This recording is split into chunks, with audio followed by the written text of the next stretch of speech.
మల్లన్ననా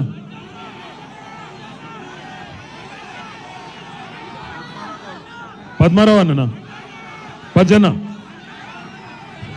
right బంటియా Manchireddy Prashanth Reddy గారు మంచిరెడ్డి కిషన్ రెడ్డి గారు వాళ్ళ మీరు ఇంతమంది ఒక్కసారి చెప్తే అర్థం కాలేదు సారీ మా తమ్ముడు బంటికి అట్లాగే మా కిషన్ అన్నకు పేరు పేరున నేను ఎవరో పేర్లు చెప్పలేదో అరే మీకు దండం పెడితే ఆగురిరా ఏ ఆగురి మన ఆగన్నకు రైట్ రైట్ రైట్ రైట్ ఇక లొల్లి పెట్టుకోరు కొద్దిసేపు లొల్లి పెట్టుకో పేరు పేరున అందరికీ నమస్కారం నాకు మీ లొల్లి చూస్తుంటే మీ జోష్ చూస్తుంటే గెలిచిపోయిన మెజారిటీ ఒక్కటే తేలాలన్నది అనిపిస్తా ఉన్నది నిజమేనా గెలుసుడు పక్కానా 11 తారీఖు నాడు గెలుసుడు పక్కానా 100%. చాలా చాలా సంతోషం. ఇవాళ ఇక్కడికి వచ్చేటప్పుడు మా మిత్రులు కారులో ఉన్న నాతో పాటు ఉన్న గౌరవ నాయకులు నాకు మా తలసాని సాయి కిరణ్ గారు ఒక వీడియో చూపెట్టిండు. ఏంది అంటే ఇప్పుడే ముఖ్యమంత్రి గారు ప్రెస్ మీట్ పెట్టిండంట. ప్రెస్ మీట్ పెడితే ప్రెస్ వాళ్ళు అడిగినరు, మరి సార్ నువ్వు జూబ్లీహిల్స్లో ఓడిపోతే ప్రజలు నీ ఖిలాఫ్ ఉన్నట్టు ఒప్పుకుంటావా, ప్రజలు మరి ఇది రెఫరెండంగా ఒప్పుకుంటావా అని అడిగినరంట. అడిగితే ఆయన ముందే చేతులు ఎత్తేసిండు, ఏ గట్లెట్లయితుంది, జూబ్లీహిల్స్ ఓడిపోతే ఏమవుతుంది, ఏం కాదు, ఇక నేను ఒప్పుకోను, ఏమైనా చిన్న చిన్న మార్పులుంటే చేసుకుంటా అని చెప్తున్నాడు. అంటే దాని అర్థం ఏంటంటే రేవంత్ రెడ్డికి కూడా తెలిసిపోయింది పక్కాగా 14 తారీఖు నాడు ఇక్కడ ఎగరబోయేది గులాబీ జెండా అనే మాట రేవంత్ రెడ్డి కూడా తెలిసిపోయిందా పక్కానా. గది జరిగింది. ఇక్కడికి వచ్చేటప్పుడే చూసిన అర్థమైపోయింది అందరికీ. దయచేసి మిత్రులందరికీ నేను ఒక్క విజ్ఞప్తి చేస్తా ఉన్నా, గౌరవ ఆడబిడ్డలకు అన్నదమ్ములకు ఒక్క ప్రార్థన మీతో. గత 25 సంవత్సరాలుగా బీఆర్ఎస్ పార్టీ పుట్టిననాటి నుంచి ఆనాడు టీఆర్ఎస్గా స్థాపించబడ్డ నాటి నుంచి నేటి వరకు 25 ఏళ్లలో 14 ఏళ్ళు ఒక ఉద్యమ పార్టీగా రాష్ట్ర ఏర్పాటు కోసం కొట్లాడినాం. ఆ తర్వాత మీ దయతో మీ ఆశీర్వాదంతో పెద్దలు కేసీఆర్ గారి నాయకత్వంలోనైతేనే తెలంగాణ బాగుంటుంది అని మీరు ఆశీర్వదిస్తే 10 ఏళ్ళు దాదాపు 10 ఏళ్ళు 9.5 ఏళ్ళు అధికార పార్టీగా మీకు సేవలు అందించినాం.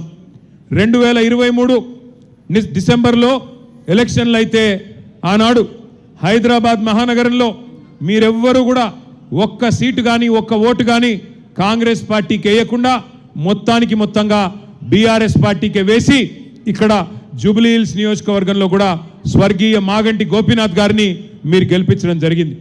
హైదరాబాద్లో ఒక్క సీటు కూడా కాంగ్రెస్కి ఇవ్వలేదు.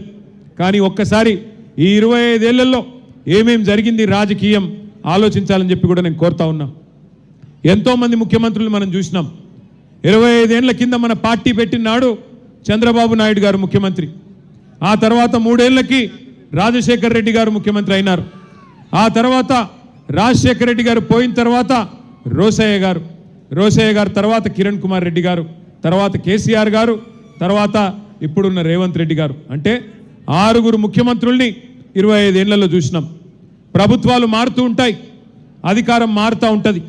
ప్రజల ఆలోచన ఎట్లుంటే అట్లా ఆ సమయాన్ని బట్టి అప్పటి పరిస్థితిని బట్టి ప్రజల మూడు బట్టి ప్రజల ఇష్టం బట్టి అధికార మార్పిడి జరుగుతుంది. మొదలనాడు చంద్రబాబు నాయుడు గారు ఉంటే ఆయన కూడా హైదరాబాద్ అభివృద్ధి కోసం ఆయన ప్రయత్నం ఆయన గట్టిగానే చేసిండు. తర్వాత రాజశేఖర్ రెడ్డి గారు వస్తే ఆయన కూడా అభివృద్ధితో పాటు మరి సంక్షేమాన్ని కూడా జోడించి ఆయన ప్రయత్నం ఆయన కూడా చేసినారు. తర్వాత రోసయ్య గారు, కిరణ్ కుమార్ రెడ్డి గారు కూడా వారి శక్తి వంచన లేకుండా వారు కూడా ప్రయత్నం చేసినారు. ఎందుకంటే వాళ్ళకు విజ్ఞత ఉండే, తప్పకుండా అధికారం అనేది ఎవరికి శాశ్వతం కాదు, మనం ఉన్నప్పుడు ఏదో కొంత మంచి చేయాలి అనే ఆలోచన ఉండే. తర్వాత కేసీఆర్ గారు 2014లో మీ ఆశీస్సులతో ముఖ్యమంత్రిగా వారు బాధ్యత తీసుకున్నారు. 10 ఏళ్ళు కేసీఆర్ గారు ముఖ్యమంత్రిగా ఎట్లా పనిచేసినారో మీ కళ్ళ ముందే ఉంది. 200 ఉన్న పెన్షన్ని పేదలని కడుపులో పెట్టుకొని చూసుకోవడానికి 2000 రూపాయలు చేసింది కేసీఆర్ గారు. ఒక ఆడపిల్ల పెళ్లి చేసుకుంటే ఆ కుటుంబానికి కష్టం రావద్దు, ఆ కుటుంబం ఇబ్బందుల పాలు కావద్దు, అప్పుల పాలు కావద్దు అని ఆలోచించి 1,116 రూపాయలు ఎవరు అడగకపోయినా దాదాపు 15 లక్షల మంది ఆడబిడ్డల పెళ్లిళ్ళు కళ్యాణ లక్ష్మి షాదీ ముబారక్ పేరుతో చేసింది కేసీఆర్ గారు. ఆ తర్వాత అదే ఆడబిడ్డ కడుపులో ఒక బిడ్డ పడితే మరి కేసీఆర్ కిట్ ఇచ్చి అమ్మ ఒడి అని ఒక ప్రోగ్రాం పెట్టి ఇంటికే బండిని పంపి ఆ బండిలో ఆడబిడ్డను ఎక్కించుకొని నేను బోను బిడ్డో సర్కారు దవాఖానకు అనే పరిస్థితి నుంచి నేను సర్కారు దవాఖానకి పోతా, అక్కడ ప్రసూతి అయితేనే అక్కడ బిడ్డని కంటేనే మా మేనమామ కేసీఆర్ ఇచ్చే కేసీఆర్ కిట్ వస్తుంది, మగబిడ్డ పుడితే 12,000, ఆడబిడ్డ పుడితే 13,000 రూపాయలు అని చెప్పి పెద్ద ఎత్తున మా ఆడబిడ్డలు దగ్గర 15 లక్షల మంది ప్రసూతి ప్రభుత్వ ఆసుపత్రుల్లో పొంది కేసీఆర్ కిట్లు అందుకున్న విషయం మీకు గుర్తుంది. అట్లాగే కేవలం సంక్షేమమే కాకుండా మరి పెద్ద ఎత్తున భావితరాల కోసం హైదరాబాద్ మహానగర అభివృద్ధి కోసం ఎన్నో అభివృద్ధి కార్యక్రమాలు చేసుకున్నాం. హైదరాబాద్లో దాదాపు 42 ఫ్లైఓవర్లు, షేక్పేట ఫ్లైఓవర్తో సహా 42 ఫ్లైఓవర్లు మనం కట్టుకున్నాం. అట్లాగే మెట్రో రైలు నిర్మాణం చేసుకున్నాం. మీ జూబ్లీ హిల్స్ నియోజకవర్గంలో 8.5 కిలోమీటర్లు మెట్రో రైలు కూడా నిర్మాణం పూర్తి చేసుకున్నాం.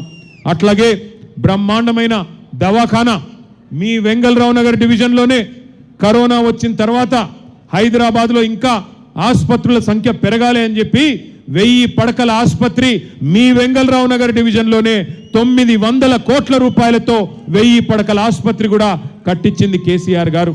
దాంతోపాటు హైదరాబాద్ మహానగరంలో పరిశ్రమను పెంచుకున్నాం. ఐటీ రంగాన్ని దూసుకొని పోయే విధంగా మన ప్రభుత్వం వచ్చినాడు 2014లో ఐటీ పరిశ్రమ కేవలం 3,20,000 మంది పనిచేసేది. కానీ మన ప్రభుత్వం దిగిపోయే నాటికి దగ్గర 9.5 లక్షల మంది ఐటీ ఉద్యోగులు ఇక్కడ పనిచేసే విధంగా, అంటే కొత్తగా 6 లక్షల పైచిలకు ఐటీ